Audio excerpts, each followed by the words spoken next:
شہزادی نے جواب دیا، دادا جان آپ میری فکر نہ کریں، مجھے تو خراش تک نہیں آئی، مجھے اجازت دیں، بہت تھک گئی ہوں، اپنے خیمے میں جا رہی ہوں۔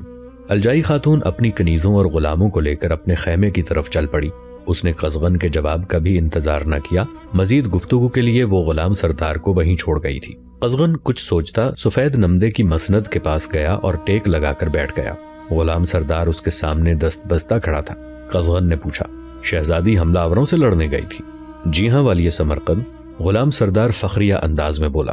شہزادی صاحبہ خوب لڑی، بڑا سخت مقابلہ ہوا۔ حملہ آور تعداد میں کتنے تھے؟ قزغن نے پوچھا۔ 200 کے قریب، غلام سردار نے مبالغے سے کام لیا۔ 200؟ قزغن سند سے آگے جھک گیا۔ اس نے غلام سردار کو گھورتے ہوئے پوچھا، تم سب کی تعداد کتنی تھی؟ غلام سردار نے دل میں گنتی گنی، پھر بولا، کل 18، لیکن تلواریں صرف 8 تھیں۔ اس نے اپنے نیمچے پر ہاتھ رکھ کر بڑے غرور سے کہا، اگر اسے بھی تلوار سمجھ لیا جائے تو تلواروں کی تعداد 9 ہو جاتی ہے۔ قزغن کی سمجھ میں یہ معمہ نہ آیا۔ اس نے بگڑ کر کہا، 18، 8، 9، کیا بکواس کر رہا ہے؟ غلام سردار گھبرا کر جلد ہی سنبھل گیا، بولا، اے امیر سمرقند، غلام آپ کے سامنے غلط بیانی نہیں کر سکتا۔ ہم تمام مردوں اور عورتوں کی تعداد 18 تھی، لیکن ہمارے پاس تلواریں صرف 8 تھیں۔ کنیزوں اور غلاموں کے پاس خنجر تھے۔ قزغن کو اپنی لاڈلی پوتی کی بہادری پر بڑا تعجب ہوا۔ اس نے سوچا کہ شہزادی صرف حسین اور دلربا نہیں، بہادر بھی ہے، اور بہادر بھی اتنی کہ اس نے 8 تلواروں سے 200 بہادروں کو مار بھگایا اور اسے ایک خراش تک نہ آئی۔ یہ واقعہ بڑا حیرت انگیز تھا۔ غلام اس کے سامنے جھوٹ نہیں بول سکتا تھا، لیکن بات ایسی تھی کہ اس کا دل قبول نہیں کر رہا تھا۔ اس نے کچھ سوچتے ہوئے پوچھا، حملے میں پہل کس نے کی؟ شہزادی نے خود بڑھ کر حملہ کیا یا لٹیروں کو حملہ کرنے کا موقع دیا؟ کس کی طرف سے پہل ہوئی؟ پہل کس کی طرف سے ہوئی؟ غلام سردار زیر لب بڑبڑایا۔ پھر اس نے ادھر ادھر دیکھا۔ تیمور اور عبداللہ اس کے قریب ہی کھڑے تھے۔ غلام سردار کے چہرے پر جیسے رونق آ گئی۔ اس نے تیمور کی طرف ہاتھ اٹھاتے ہوئے قزغن سے کہا، اے امیر سمرقند، حملے میں پہل اس نوجوان نے کی۔ یہ وہ فرشتہ ہے جو اگر وقت پر نہ پہنچ جاتا تو آج میں آپ کے سامنے زندہ موجود نہ ہوتا۔ سب کی نظریں ایک دم غلام سردار کے ہاتھ کے اشارے کی طرف بڑھ گئیں۔ تیمور نظریں جھکائے عبداللہ کے برابر کھڑا تھا۔ نو عمر عبداللہ دل میں بڑا خوش ہوا۔ اس نے بڑے فخر سے امیر قزغن سے آنکھیں چار کیں، لیکن جلد ہی مرعوب ہو کر گردن جھکا لی۔ امیر قزغن نے جیسے خود سے سوال کیا، یہ نوجوان کون ہے؟ غلام سردار نے امیر قزغن کی سنی انسنی کر دی اور اپنی رو میں بولا، جی ہاں امیر سمرقند، اس نوجوان کے ترکش سے تیر اس طرح نکل رہے تھے جیسے بھری برسات میں اولوں کی بارش ہو۔ اس کی تلوار کوندے کی طرح لپکتی، اس کا سفید گھوڑا دشمنوں کے گھیرے میں سیاہ بادل سے آنکھ مچولی کھیلتے چاند کی طرح جھپکتا اور شکار مار رہا تھا۔ جدھر یہ گھومتا لٹیرے کائی کی طرح پھٹ جاتے۔ مگر یہ ہے کون؟ امیر قزغن کی آواز میں دنیا جہان کی محبت کا رس گھل گیا۔ امیر قزغن کی آواز سن کر غلام سردار فوراً چپ ہو گیا۔ امیر تیمور نے غلام سردار کو بولنے کا موقع نہ دیا۔ ایک قدم آگے بڑھ کر بولا، اے والی سمرقند، میں قبیلہ برلاس کے سردار قراقائی کا بیٹا تیمور ہوں، آپ کے حکم کی تعمیل میں حاضر ہوا ہوں۔ امیر قزغن کو جیسے اس پر ڈھیروں پیار آ گیا۔ وہ گردن جھٹک کر بولا، تیمور، تم صرف قزغائی کے بیٹے نہیں ہو، خاندان گورگان کے ایک فرد بھی ہو۔ تم ترا چغتائی نہیں، تاتاری ہو۔ تیمور نے سر اٹھا کر تیمور کو دیکھا، پھر نظریں نیچی کر لی۔ اس کا قبیلہ برلاس تاتاریوں کا ایک مشہور قبیلہ تھا۔ امیر نے ٹھیک ہی کہا تھا، اس کا تعلق چنگیز خان کی کسی شاخ سے نہ تھا۔ امیر قزغن نے نوجوان تیمور کو اس پہلی ملاقات میں تمام سرداروں کے سامنے پہلا سبق پڑھایا۔ تیمور، تمہاری پیدائش سے سالہ سال قبل تمہارے جد امجد نے خاندان چنگیزی کے جد امجد سے یہ معاہدہ کیا تھا کہ فوج کے سپہ سالار تمہارے خاندان سے ہوا کریں گے، لیکن حکومت چنگیز کی اولاد کے ہاتھ میں رہے گی۔ یہ عہد نامہ ایک فولادی تختی پر کندہ کیا گیا تھا جو چنگیزی قوانین کے پاس محفوظ ہے۔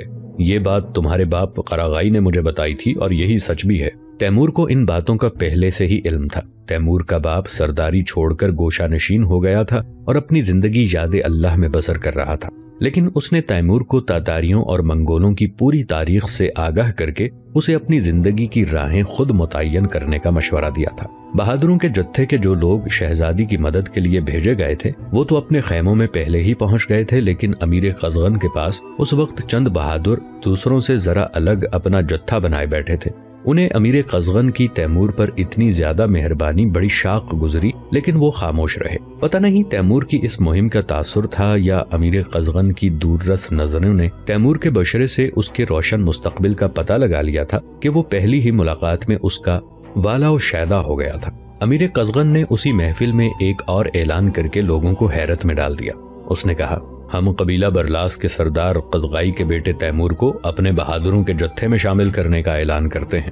اس اعلان کا دوسرا مطلب یہ تھا کہ تیمور کو بہادر کا خطاب دیا گیا ہے۔ بہادر تاتاری سرداروں کا اعلیٰ ترین اعزاز تھا۔ یہ اعزاز مختلف قبائل کے جانباز اور قوی ہیکل افراد کو دیا جاتا تھا۔ تیمور اگرچہ 17 سال کا دبلا پتلا نوجوان تھا، لیکن اس مارکے نے امیر قزغن کے دل میں کچھ ایسا گھر کر لیا کہ اس نے بے جھجک اور بغیر کسی سفارش کے اسے بہادروں میں شامل کر دیا۔ قبائلی سرداروں میں سے زیادہ سرداروں نے امیر قزغن کے اس قدم کو سراہا، لیکن اس محفل میں شریک بہادروں کی تیوریوں پر بل پڑ گئے۔ ان کے خیال میں ایک دبلا پتلا جوان، خواہ وہ کتنا ہی پھرتیلا کیوں نہ ہو، ان بہادروں جیسے گرانڈیل اور خونخوار افراد میں شامل ہونے کا اہل نہ تھا۔ بہادر بے جگری سے لڑنے میں مشہور تھے۔ رزم اور بزم ہر جگہ وہ خود کو دوسرے شہ سواروں اور شمشیر زنوں سے الگ رکھتے تھے۔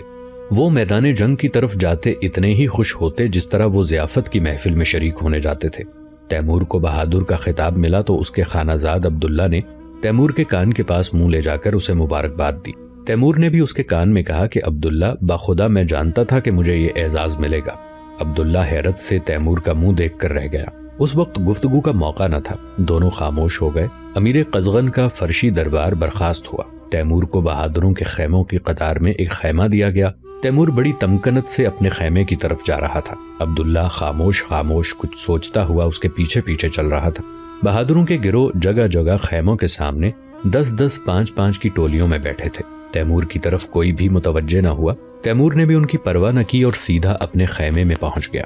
نمدے کا چونچدار خیمہ، اندر قالین بچھا تھا، اس کے علاوہ اس میں کوئی چیز موجود نہ تھی۔ 14 سالہ عبداللہ خیمے میں پہنچ کے بھی خاموش تھا۔ تیمور قالین پر جوتوں کے ساتھ ہی پالتی مار کر بیٹھ گیا۔ اس نے پوچھا، عبداللہ تو خاموش ہے، کیا تجھے میرے اس اعزاز پر خوشی نہیں ہوئی؟ کیوں نہیں میرے آقا؟ عبداللہ نے جواب دیا، خانہ زاد کے لیے اس سے بڑھ کر اور کون سی خوشی ہو سکتی ہے، لیکن کیا؟ تیمور نے اس کے کندھے پر شفقت سے ہاتھ رکھتے ہوئے پوچھا، دیکھ عبداللہ، بات دل میں نہیں رکھا کرتے، اس سے شک و شبہ پیدا ہوتا ہے۔ بزرگ کہتے ہیں کہ دل پر بوجھ نہ رکھو، کوئی اعتماد کے قابل نہ ملے تو دل کا حال دیواروں سے کہہ ڈالو، اس سے بوجھ ہلکا ہو جاتا ہے۔ عبداللہ شرمندہ سا ہو گیا، بولا، آقا آپ سے زیادہ قابل اعتماد اور کون ہو سکتا ہے؟ بس ایک بات کی سمجھ نہیں آ رہی، سوچتا ہوں کہوں نہ کہوں۔ ضرور کہو عبداللہ، تیمور نے کہا، تم میرے غلام نہیں چھوٹے بھائی ہو۔ عبداللہ فرتے جذبات سے تیمور کے قدموں میں گر پڑا، روتے ہوئے بولا، آقا مجھے معاف کر دیجئے، میں نے آپ پر خامخواہ شک کیا۔ بات یہ ہے کہ میں نے مسجد کے امام سے یہ سنا تھا کہ آئندہ کا حال صرف خدا جانتا ہے، اگر کوئی مستقبل کا حال بتانے کا دعویٰ کرے تو وہ کافر ہے۔ آپ نے کہا تھا کہ اس اعزاز اور خطاب کا حال آپ کو پہلے سے معلوم تھا، بس میں اسی الجھن میں پڑ گیا تھا۔ تیمور اپنے غلام کے خیالات سے بڑا متاثر ہوا۔ وہ کچھ دیر سوچتا رہا، پھر کہا، عبداللہ امام مسجد نے بالکل سچ کہا، غیب کا حال صرف خدا جانتا ہے، لیکن خدا نے ہی انسان کو عقل دی ہے، وہ اپنی عقل سے کچھ اندازہ لگاتا ہے، اگر اس کا اندازہ درست نکلے تو اسے غیب دانی نہیں کہہ سکتے۔ میں نے جو تم سے کہا کہ میں اس خطاب کے بارے میں پہلے سے جانتا تھا تو اس کی ایک وجہ تھی۔ یہ ایک ایسا واقعہ ہے جسے میں کبھی نہیں بھلا سکتا۔ میں اس وقت مشکل سے 10 سال کا تھا۔ ایک دن مسجد کے گوشے میں بیٹھا قرآن پاک کا پہلا سپارہ پڑھ رہا تھا۔ ایک سفید ریش بزرگ مجھے بڑے غور سے دیکھ رہے تھے۔ وہ اٹھ کر میرے پاس آئے، میرا نام پوچھا، میں نے بتا دیا۔ انہوں نے سپارے پر جھک کر وہ آیت دیکھی جو میں پڑھ رہا تھا۔ کچھ دیر تک آنکھیں بند کر کے سوچتے رہے، پھر مجھ سے کہا کہ بیٹا جب تک تم اسلام کا تحفظ کرتے رہو گے خدا تمہاری حفاظت کرتا رہے گا۔ یہ سن کر میں نے اندازہ لگا لیا کہ خداوند تعالیٰ ضرور مجھے کوئی بڑا مرتبہ دینا چاہتا ہے۔ اس طرح ان بزرگ کی پیش گوئی اور میرا اندازہ درست ہو گیا۔ عبداللہ کو اطمینان ہو گیا اور وہ خوشی خوشی تیمور کے گھٹنوں تک چڑھے ہوئے کندھوں کے جوتے اتارنے لگا۔ لال تری شہزادی الجائی خاتون کی سب سے زیادہ شوخ اور چنچل کنیز تھی، مگر تھی بڑی بدقسمت۔ 12 سال کی عمر میں ایک بانکے غلام سے دل لگا بیٹھی۔ غلام بھی اس پر ریجھ گیا۔ دونوں نے بھاگ دوڑ کر کے آقاؤں کو راضی کر لیا اور شادی ہو گئی، مگر قسمت کی ایسی ہیٹی کہ 1 سال کے اندر ہی اس کا محبوب شوہر چڑچڑا ہو گیا۔ معمولی نزلہ، پھر بخار، ابھی دوا دارو کی فکر ہو رہی تھی کہ تیسرے دن وہ اللہ کو پیارا ہو گیا۔ اس کا سہاگ کیا اجڑا، دنیا اجڑ گئی، غموں کا پہاڑ ٹوٹ پڑا۔ وہ تو اچھا ہوا کہ الجائی خاتون کی خدمت میں آ گئی اور ان میں گھل مل کے خود بھی ختم ہوتی گئی۔ اس کی چنچلتا اور شوخی پھر لوٹ آئی۔ الجائی خاتون کی ماں مر چکی تھی اور باپ ایک نئی نویلی دلہن لے آیا تھا۔ الجائی کو تنہائی کا عارضہ لگ رہا تھا کہ کچھ دنوں بعد اسے لال تری مل گئی۔ پھر دادا کا بلاوا آ گیا۔ اندھا کیا چاہیے، الجائی کو بہانہ ہاتھ آ گیا۔ کنیزوں اور سہیلیوں کے ساتھ دادا کے پاس اٹھائی اور یہیں کی ہو کے رہ گئی۔ سرحدی جھڑپ ہوئے کئی ہفتے گزر چکے تھے۔ الجائی اداس تھی۔ لال تری ہزار جتن کرتی، وہاں حکایتیں اور لطیفے سناتی، چھیڑتی، گدگداتی، لیکن الجائی کا جیسے غنچۂ دل نہ کھلتا۔ کوئی بات اس کے دل کو نہ بھاتی۔ کبھی گہرے خیالات میں کھو جاتی، کبھی خلاؤں میں گھومنے لگتی۔ لال تری تھک ہار کر رہ گئی۔ جب اس نے دیکھا کہ شہزادی کسی طرح نہیں کھلتی تو ایک رات سر درد کا بہانہ کر کے دوسرے خیمے میں چلی گئی اور صبح کو واپس نہ آئی۔ دن چڑھا تو شہزادی کو فکر ہوئی۔ دوسری کنیز بھیج کر اسے بلایا۔ لال تری آئی لیکن منہ پھلائے ہوئے، منہ لٹکائے جیسے کسی سے لڑ کر آ رہی ہو۔ شہزادی سمجھ گئی کہ لال تری اس سے ناراض ہے۔ کتنے دنوں سے شہزادی نے اس سے سیدھے منہ بات نہ کی تھی۔ ناراض نہ ہوتی تو کیا خوش ہوتی۔ شہزادی کا دل بسیجا بولی، لال تری تو نے کسی سے محبت کی ہے؟ جی کی ہے۔ لال تری یوں بولی جیسے لڑ رہی ہو۔ شہزادی کو ہنسی آ گئی اور کہنے لگی، بھلا بتا تو کس سے محبت کی ہے؟ ہائے شہزادی بی بی، یہ قصہ نہ چھیڑو۔ لال تری سیدھی ہو کر بیٹھ گئی، کہنے لگی کہ میں نے محبت کی اور ٹوٹ کے کی ہے۔ وہ ایک طرح خان کو کھانا کھلانے پر مامور تھا اور میں ان کی بیگم کی خادمہ تھی۔ آتے جاتے ان کا سامنا ہوتا تھا، پھر یہ دیکھنا دکھانا ہی دل کا روگ بن گیا۔ ایک دن وہ نظر نہ آیا تو یوں تڑپی جیسے جل بن مچھلی۔ پھر جب وہ مجھ سے ملا تو میں اس سے بات نہیں کرتی تھی، منہ پھلا کر بیٹھ جاتی تھی، ایسے ہی نا جیسے آج منہ پھلا کے آئی تھی۔ شہزادی نے اس کی بات کاٹ دی۔ لال تری کھسیانی ہو گئی اور بولی کہ کیا کرتی، مہینے بھر سے آپ کے آگے پیچھے گھوم رہی ہوں، لیکن آپ تو گھاس بھی نہیں ڈالتی۔ اچھا یہ دکھڑا چھوڑ، بتا پھر کیا ہوا؟ شہزادی کو اس کی باتوں میں مزہ آنے لگا۔ لال تری سنجیدہ ہو گئی اور اس نے کہا کہ کچھ دن یہی چکر چلتا رہا۔ وہ جب آتا میرے لیے ایک پوٹلی میں اچھے اچھے کھانے باندھ کر لاتا، ہم دونوں خوب مزے لے لے کر کھاتے۔ پھر کیا ہوا؟ آگے بڑھ۔ شہزادی اس کی محبت کا انجام معلوم کرنا چاہتی تھی۔ لال تری سنجیدگی سے بولی، پھر ہماری شادی ہو گئی۔ شہزادی چونک پڑی، پوچھا تو شادی شدہ ہے؟ تیرا شوہر کہاں ہے؟ اللہ میاں کے گھر۔ لال تری نے ٹھنڈی سانس بھرتے ہوئے کہا کہ شادی کے بعد وہ 1 سال بھی زندہ نہ رہا اور اکیلا ہی اللہ کے گھر چلا گیا۔ بڑا افسوس ہوا سن کے۔ شہزادی نے اظہار ہمدردی کیا، پھر کچھ سوچ کر پوچھا، تیری عمر کتنی ہے لال تری؟ 14 سال۔ اور شادی کس عمر میں ہوئی؟ جب میں 12 سال کی تھی۔ لال تری نے بتایا۔ تو بڑی دکھی ہے لال تری۔ شہزادی نے کہا، یہ بات تو نے پہلے کبھی نہیں بتائی، کیا کرتی بتا کے شہزادی بیگم؟ لال تری اداس ہو گئی۔ آپ کے پاس آ کے تو میں نے جتنا بولنا شروع کیا ہے، پہلے تو میں منہ لپیٹے پڑی رہتی تھی۔ لال تری کے غم نے شہزادی کو بھی غمگین کر دیا۔ لال تری نے پوچھا، پر آپ کیوں چپ چاپ رہتی ہیں شہزادی؟ تو آپ ہی غم کی ماری ہے، تجھ سے کیا کہوں؟ شہزادی گہری افسردگی میں ڈوب گئی۔ لال تری نے کہا کہ شہزادی، میری ماں کہتی تھی کہ اپنا مرض حکیم سے اور دل کی بات اچھی سہیلی سے ضرور بتانی چاہیے۔ میں آپ کی سہیلی تو نہیں، ہاں کنیز ضرور ہوں، لیکن تجربے میں آپ سے آگے ہوں، دنیا جو دیکھی ہے میں نے۔ شہزادی تیمور کے خیال میں کھوئی ہوئی تھی۔ لال تری اسے ہمدرد معلوم ہوئی۔ آخر اس نے راز اگل دیا۔ لال تری، تیرا اس جوان کے بارے میں کیا خیال ہے؟ لال تری چونکی، پوچھا، کون؟ وہ نو عمر جوان؟ ہاں ہاں وہی۔ شہزادی کو یوں محسوس ہوا جیسے اس کے خوابوں کا شہزادہ اس کے سامنے کھڑا ہوا ہے۔ لال تری جیسے مست ہو گئی اور کہا کہ اس کا کیا کہنا شہزادی صاحبہ، بڑا دلربا ہے، چندے آفتاب چندے ماہتاب۔ اسے دیکھتے ہی میرے دل پر چوٹ سی پڑی تھی۔ مجھے اپنا شوہر یاد آ گیا، ایسا ہی دبلا پتلا چٹک مٹک، وہ اس قابل ہے کہ اس سے محبت کی جائے، پر میں… لال تری کہتے کہتے رک گئی۔ اس نے ہنستے ہوئے شہزادی کو دیکھا۔ شہزادی اسے حیران حیران نظروں سے دیکھ رہی تھی، ساتھ ہی غصہ آ رہا تھا کہ یہ ٹکے کی کنیز کتنی ڈھٹائی سے تیمور سے اپنا عشق جتا رہی ہے۔ لال تری بولی، شہزادی بھی، اس میں حیران ہونے کی کیا بات ہے؟ وہ مجھے اچھا ضرور لگتا ہے، لیکن میں اس سے شادی نہیں کروں گی۔ شہزادی کے پیروں کے نیچے سے زمین نکل گئی۔ اس کا دل چاہا کہ لال تری کا منہ لوچ لے۔ یہ منہ اور مسور کی دال، کہاں برلاس قبیلے کے سردار کا بیٹا تیمور، کہاں یہ کنیز، مخمل میں ٹاٹ کا پیوند۔ شہزادی نے جل کر کہا، کر لینا شادی، کیا عیب ہے اس میں؟ لال تری کے دل میں لڈو پھوٹنے لگے۔ وہ سمجھی کہ شاید شہزادی بھی یہی چاہتی ہے۔ پہلے ہنستی رہی، پھر بولی، کر تو لوں پر جی ڈرتا ہے، دودھ کا جلا ماٹھا پھونک کے پیے، آنکھ ہوتے مکھی نہیں کھائی جاتی۔ شہزادی کا خون کھول گیا، چیخ کے بولی، تو رانی ہے کہیں کی، کیا برائی ہے اس میں، کس بات میں کم ہے تجھ سے؟ لال تری شہزادی کی لال پیلی نظروں اور لہجے کی سختی کو پھر بھی نہ سمجھی، اٹھلا کر بولی، کم تو نہیں ہے، عمر میں بھی برابر ہی ہوگا، جوڑ اچھا رہے گا، پر اب میں نے طے کیا ہے کہ کسی عمر دراز آدمی سے شادی کروں گی، جس کے مونچھیں ہوں، داڑھی ہو، میرے ساتھ چلے تو بھاری بھرکم لگے۔ یہ میرے ساتھ چلے گا تو شوہر کی بجائے بھائی لگے گا، پھر ان 12-14 سال کے چھوکروں کا کیا اعتبار، ادھر شادی کی ادھر سال کے اندر اندر مر گئے۔ شہزادی کے چہرے کی عجیب کیفیت تھی، کبھی نفرت و غصہ تو کبھی پیار اور خوشی۔ لال تری کی باتوں نے اسے عجیب الجھن میں ڈال دیا تھا، اس کی زبان قینچی کی طرح چل رہی تھی اور چلتی جا رہی تھی۔ لال تری شہزادی کے اور قریب کھسک آئی اور رازدارانہ انداز میں بولی کہ ابھی تو اس کی مونچھیں بھی نہیں نکلی، مجھے تو وہ 14 سال سے بھی کم کا لگتا ہے۔ شہزادی نے ایک لمبی سانس لی، اطمینان کی سانس، اس کے دل کا بوجھ جیسے ہلکا ہو گیا۔ شہزادی نے مسکراتے ہوئے پوچھا، یہ تو اتنی دیر سے کس کی تعریف کیے جا رہی ہے؟ لیجیے شہزادی، یہ کیا بات ہوئی؟ لال تری نظریں نیچے کر کے بولی، میں اس کی تعریف کر رہی ہوں تو اس کا نام لیتے کیوں شرماؤں؟ پھر ابھی نکاح کب ہوا ہے کہ ٹوٹ جائے گا؟ آپ 100 بار پوچھیں 100 بار بتاؤں گی۔ اس کا نام ہے عبداللہ۔ عبداللہ؟ شہزادی نے ایک زور کا قہقہہ لگایا۔ اس کے قہقہے میں لال تری نے اپنا ہلکا قہقہہ بھی شامل کر دیا۔ شہزادی یوں ہنسی کہ اس کا شک دور ہوا اور دل ہلکا پڑ گیا، اور لال تری کا قہقہہ محض قہقہہ تھا۔ اس نے تو شہزادی کو خوش کرنے کے لیے ہنسنا شروع کر دیا تھا۔ جانتی ہے میں کیوں ہنسی تھی؟ شہزادی الجائی نے پوچھا۔ جی ہنسی کا کیا ہے، بس آ گئی تو آ گئی، لال تری نے بھولپن سے جواب دیا۔ شہزادی نے اسے پرے دھکیلتے ہوئے کہا، نہیں ری، میں سمجھی تھی کہ تو تیمور کی تعریف کر رہی ہے۔ ہائے، یہ کیا کہہ رہی ہیں آپ؟ لال تری ٹھنک کے بولی، مجھ پر آسمان گرے، 2.5 گھڑی کا ہیضہ ہو جو کبھی ایسا سوچوں بھی۔ وہ تو شہزادہ ہے، شہزادہ، کیا پھرتیلا جوان ہے۔ یہ جو پہاڑ جیسے ڈیل ڈول لیے پھرتے ہیں آپ کے بہادر، یہ اس کے پیر کی دھول بھی نہیں۔ کیا لڑا تھا اس دن، تلوار تھی کہ بجلی؟ تیر تو اس کے کمان سے یوں نکلتے ہیں جیسے آگے پیچھے تار میں جڑے ہوئے ہوں، پتہ ہی نہیں لگتا کب تیر ترکش سے نکلتا، کب کمان میں جڑتا اور کب چلا۔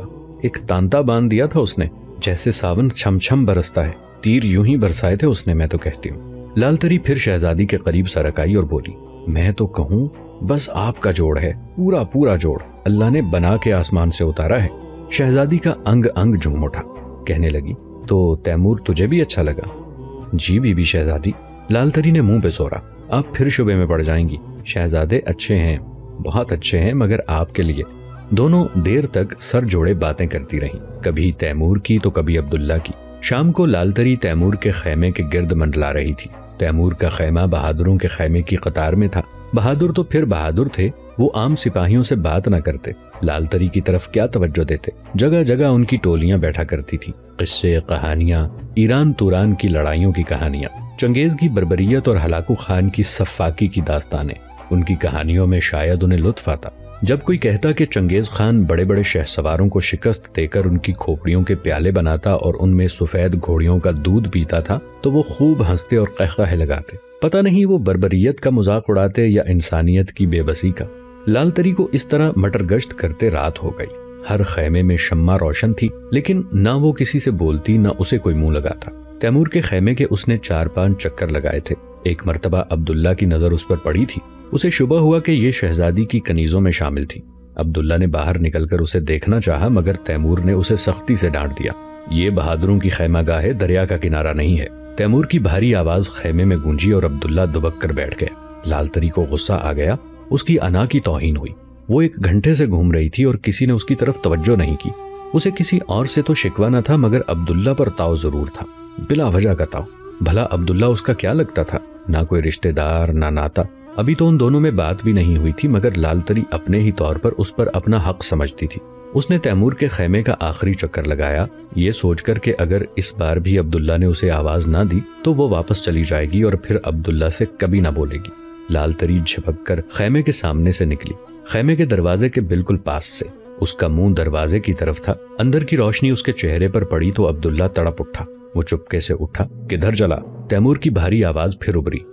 باہر جا رہا ہوں، عبداللہ منمنایا۔ کوئی ملنے آیا ہے؟ کون آیا ہے؟ تیمور نے اسے گھورا۔ وہی شہزادی کی کنیز، عبداللہ نے بڑی ہمت کر کے کہا۔ تیمور سوچ میں پڑ گیا، شہزادی کی کنیز کیوں آئی؟ کیا شہزادی نے اسے بھیجا ہے؟ مگر کیوں؟ مختلف خیال اس کے ذہن میں پیدا ہوئے۔ تیمور نے پوچھا، کیا یہ کنیز پہلے بھی آئی تھی؟ نہیں، پہلی بار آئی ہے، عبداللہ کمزور آواز میں بولا۔ چلا جاؤں میں؟ تیمور سوچ ہی رہا تھا کہ عبداللہ لپ سے باہر نکل گیا۔ عبداللہ کو ایک سایہ سا خیمے سے ذرا دور دکھائی پڑا، وہ لمبے ڈگ بھرتا اس کے قریب پہنچا۔ یہ یقین کر لینے کے بعد کہ سایہ کنیز کا ہی ہے، وہ زور سے کھنکارا۔ کنیز نے پلٹ کر دیکھا، دونوں سائے ذرا اور قریب آ گئے۔ روشنی بہت کم تھی۔ بہت دور کسی خیمے کے آگے الاؤ سے شعلہ اٹھتا تو ایک لمحے کے لیے جگمگ پیدا ہو جاتی۔ لال تری مرد کی قربت سے آشنا تھی۔